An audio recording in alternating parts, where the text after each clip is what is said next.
नमस्कार, मैं अंजना और आप देख रहे हैं खाकी वर्दी। आइए रुक करते हैं आज की बड़ी खबर की ओर। खबर उत्तर प्रदेश के जनपद अमरोहा से है। अमरोहा में डॉक्टरों की लापरवाही के चलते ऑपरेशन के दौरान एक जच्चा महिला की मौत हो गई। हादसे के बाद अस्पताल का पूरा स्टाफ अस्पताल छोड़कर मौके से फरार हो गया। बाद में महिला के परिजनों ने अस्पताल परिसर में जमकर हंगामा किया। सूचना पाकर पुलिस भी मौके पर पहुंच गई और शव को कब्जे में लेकर पोस्टमार्टम के लिए भेज दिया गया। जनपद अमरोहा के नगर कोतवाली क्षेत्र के बिजनौर मार्ग स्थित मोहल्ला लकड़ा की घटना है। वहां एशियन अस्पताल में ऑपरेशन के दौरान एक महिला की मौत हो गई। इस घटना के बाद परिजनों ने अस्पताल परिसर में जमकर हंगामा किया। महिला को डिलीवरी के लिए भर्ती कराया गया था, जहां ऑपरेशन के बाद उसकी हालत बिगड़ गई और उसने दम तोड़ दिया। घटना के बाद अस्पताल में मौजूद डॉक्टर और स्टाफ मौके से फरार हो गए। सूचना मिलने पर पुलिस मौके पर पहुंची और शव को कब्जे में लेकर पोस्टमार्टम के लिए भेज दिया। मृतका के भाई सैफ ने नगर कोतवाली पुलिस को तहरीर देकर कार्रवाई की मांग की है। अमरोहा जिले में अवैध अस्पताल और झोला छाप डॉक्टर खुलेआम सर्जरी कर रहे हैं, जिसके कारण लगातार मरीजों की जान जा रही है। हाल के दिनों में जच्चा बच्चा की मौत के कई ऐसे मामले सामने आए हैं, जिससे स्वास्थ्य विभाग की कार्यप्रणाली पर गंभीर सवाल उठ रहे हैं। स्थानीय लोगों का आरोप है कि प्रशासन और स्वास्थ्य विभाग की लापरवाही के चलते ऐसे अवैध अस्पताल बेखौफ होकर चल रहे हैं, जिससे परिणाम स्वरूप निर्दोष मरीज अपनी जान गंवा रहे हैं।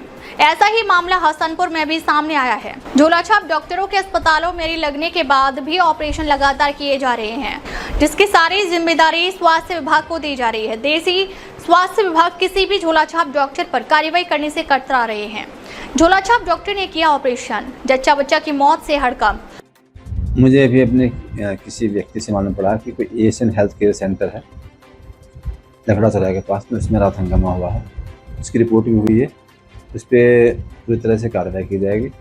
और जो इस तरह के और भी हैं, हमने सभी ब्लॉक में अधीक्षक के अधीन एक टीम बनाई है। अधीक्षक को अधिकार दिए गए हर ब्लॉक में कि वो सभी जितने भी झोला छाप जितने भी ये अवैध नर्सिंग होम हैं, सबको 7 दिन का नोटिस देके और जिसका रजिस्ट्रेशन हो सकता है उसका रजिस्ट्रेशन कराएं। जिसका रजिस्ट्रेशन नहीं संभव है, जिसका रजिस्ट्रेशन नहीं है, उसको बंद करें। हमारा पर्पज़ किसी के बिजनेस को ख़त्म करना नहीं है। हमारा पर्पज़ है कि भाई जो यदि बिजनेस कर रहा है तो वो डॉक्टर के द्वारा करो, डॉक्टर के द्वारा रजिस्ट्रेशन करें, डॉक्टर बैठाए, डॉक्टर से काम कराए, जनता को बिना डॉक्टर के इलाज ना करें। ऐसा जानकारी महाराष्ट्र वहाँ पर भी झोला छाप डॉक्टर द्वारा संभव है, उसकी जांच करा रहे हैं। फिर मैंने बोला भी उसके डॉक्टर उमर फारूक से जाएंगे, वो जांच करेंगे। यदि ऐसा होगा तो उसके खिलाफ हम भी उसके खिलाफ रिपोर्ट करेंगे। जिले में एक बड़ा गैंग सक्रिय है, झोला छाप डॉक्टर सर जो सर्जरी कर रहा है, उनके खिलाफ क्या कार्रवाई? कुछ लोगों की जानकारी आप लोगों के जरिए हमें मिल रही है और हम उनका और भी चेंज करा रहे हैं उनको। यदि कहीं पर भी झोला छाप यदि कोई भी सर्जरी कर रहा है तो उसको रंगे हाथ पकड़ के उसको जेल भेजेंगे। अब तक लिए बस इतना ही। फिर मिलते हैं एक ऐसी ही बड़ी खबर के साथ। तब तक लिए नमस्कार और देखते रहिए खाकी वर्दी।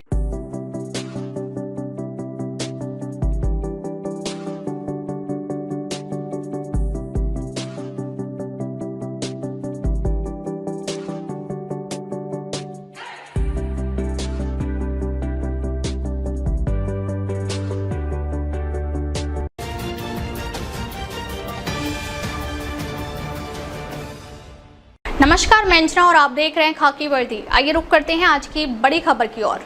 बोरीवली रेलवे स्टेशन पर 6.4 लाख रुपए की लूट। पुलिस ने 48 घंटे में किया खुलासा। बोरीवली रेलवे स्टेशन पर हुई लाखों की लूट की गुत्थी को रेलवे पुलिस ने मात्र 48 घंटे में सुलझा लिया है। इस मामले में पुलिस ने 6 आरोपियों को गिरफ्तार कर उनके कब्जे से 2,85,000 रुपए नकद बरामद किए हैं। पुलिस के अनुसार शिकायतकर्ता गणेश सिसोदिया, उम्र 45 वर्ष, निवासी भाईंदर पूर्व थाने, अपने मित्र मनोज पूजन के साथ रेलवे स्टेशन पर दादर फास्ट लोकल से यात्रा कर रहे थे।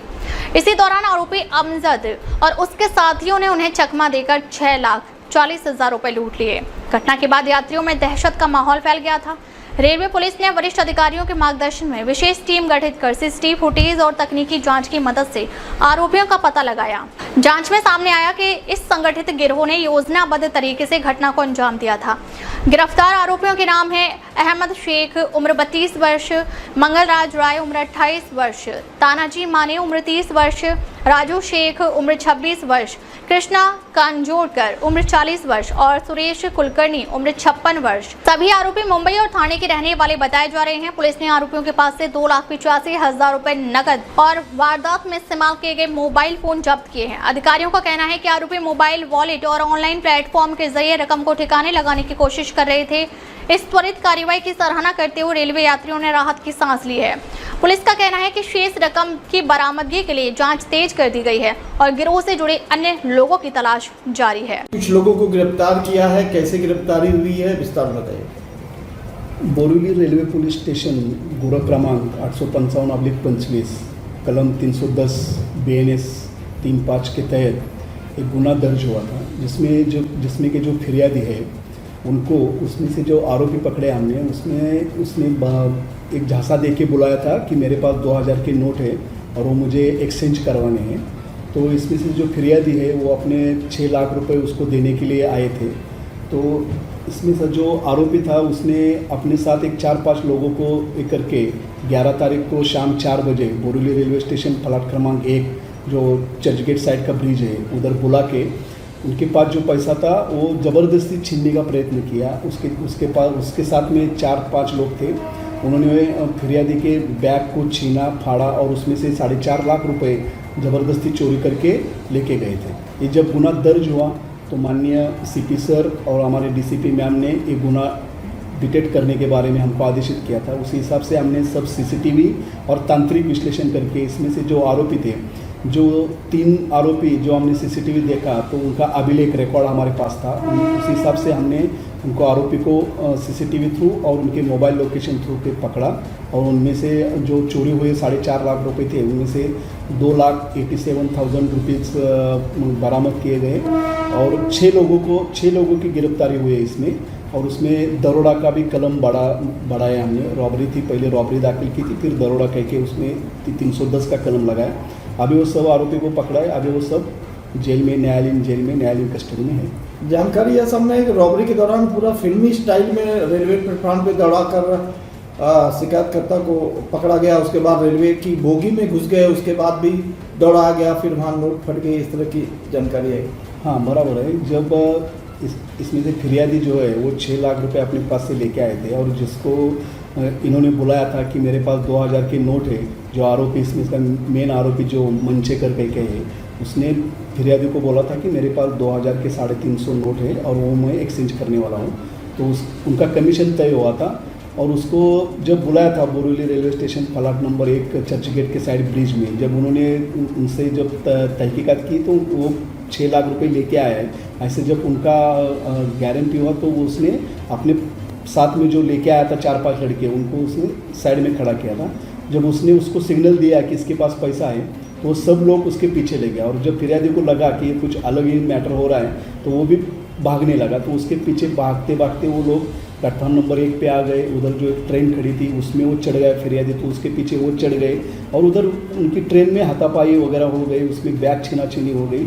उससे से उसका बैग फट गया और उसमें से जो 4-4.5 लाख रुपए नीचे गिरे वो लेके वो सब 4-5 जन भाग गए थे। ऐसा वो एक फिल्मी स्टाइल में ये हुआ था, घटना हुई है।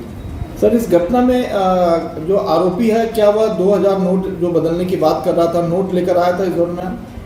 तपास में तो ऐसा कोई नहीं है कि नोट लेके आया था, लेकिन उसने उसको झांसा ही दिया था कि मेरे पास 2000 के नोट है और वो उसको एक्सचेंज करवाने चाहता है और इसी झांसे में फंसकर फिरियादी उधर अपना पैसा लेके अपना ओरिजिनल 6 लाख रुपए लेके आया था। मुख्य आरोपी का नाम क्या है, बैकग्राउंड क्या है सर सबका? मुख्य आरोपी का नाम यशवंत मंचेकर है और वो अपने साथ में 4-5 लोग लेके आया था। इसमें से रिकॉर्ड मंचेकर और 2 लोगों का पुलिस रिकॉर्ड है जिनके नाम पे चोरी के गुने पहले दर्ज है।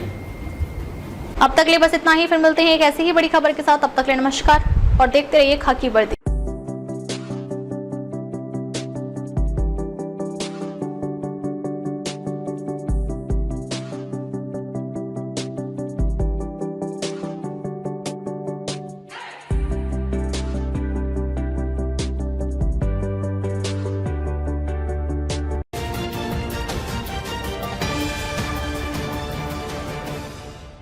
नमस्कार, मैं अंजना और आप देख रहे हैं खाकी वर्दी। आइए रुक करते हैं आज की बड़ी खबर की ओर।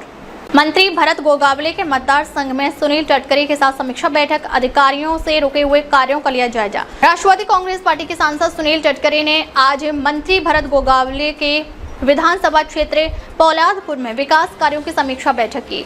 इस बैठक में टटकरे ने प्रशासनिक अधिकारियों को हिरासत में लेकर रुके हुए कार्यों का जायजा लिया। स्नेहल, जगताप और राकांपा कार्यकर्ता बड़ी संख्या में मौजूद थे। हालांकि रायगढ़ जिले में महागठबंधन में अंदरूनी कलह के कारण अजीत दादा की राकांपा और शिंदे गुट की शिवसेना अलग अलग समीक्षा बैठकें कर रही है। इसलिए अब समय आ गया है कि दोनों गुटों के नेता सरकारी अधिकारियों को अपने निशाने पर रख रही है। पण जी आता जी नवीन जल जीवन योजना आलेली आहे ना, त्यामध्ये एवढे त्रुटी आहेत की ते पाईपलाईन नुसतं तिने टाकून ठेवलेले आहेत आणि त्या गवतावरती जलण्याचा संभव आहे। आमच्या इकडे बोतवाडी क्रमांक 2 आहे, त्यामध्ये जी पाईपलाईन टाकलेली आहे पुढच्या वरून, ते भविष्यामध्ये त्यांच्या बाजूने गवत आहे आणि त्या वाडीला पाणी पण भेटणार नाही, एवढी कंडिशन खूप खराब आहे त्या योजनेचं। तालुक्यामध्ये वेगवेगळ्या योजना अंतर्गत प्रामुख्याने सार्वजनिक बांधकाम विभाग, पाणी पुरवठा जिल्हा परिषद अखत्यारीतला येणारा विभाग, जलजीवन योजना अंतर्गत झालेली कामं, त्याचबरोबर ती जिल्हा परिषद अंतर्गत झालेली कामं, मुख्यमंत्री ग्राम सडक योजना, पंतप्रधान ग्राम सडक योजना, पंतप्रधान आवास योजना, शहरांतील घनकचरा प्रकल्प, अशा वेगवेगळ्या विषयावरती या ठिकाणी चर्चा झाली। गांभीर्याने मांडलेले मुद्दे जे आज केवळ तक्रार करायचे होते असे नव्हते, तर त्याच्यामध्ये सुद्धा त्या तक्रारीमध्ये नक्कीच दखल घेण्या इतपत चर्चेचे अंतून त्या ठिकाणी आढळलं। या दृष्टिकोनातून मी प्रांतांना सूचना दिलेल्या आहेत की त्यांनी या प्रत्येक तक्रारीच्या संदर्भातला एक सविस्तर अहवाल माझ्याकडे द्यावा, त्याच्यामध्ये काही सुधारणा करावी अधिकाऱ्यांनी त्यांच्या कार्यप्रणालीमध्ये, अशाही सूचना दिल्यात नपेक्षा या सर्व कामांची चौकशी करण्यासाठी मला त्या दृष्टिकोनातून पावलं उचलावी लागतात। अब तक के लिए बस इतना ही, फिर मिलते हैं एक ऐसी ही बड़ी खबर के साथ। तब तक के लिए नमस्कार और देखते रहिए खाकी वर्दी।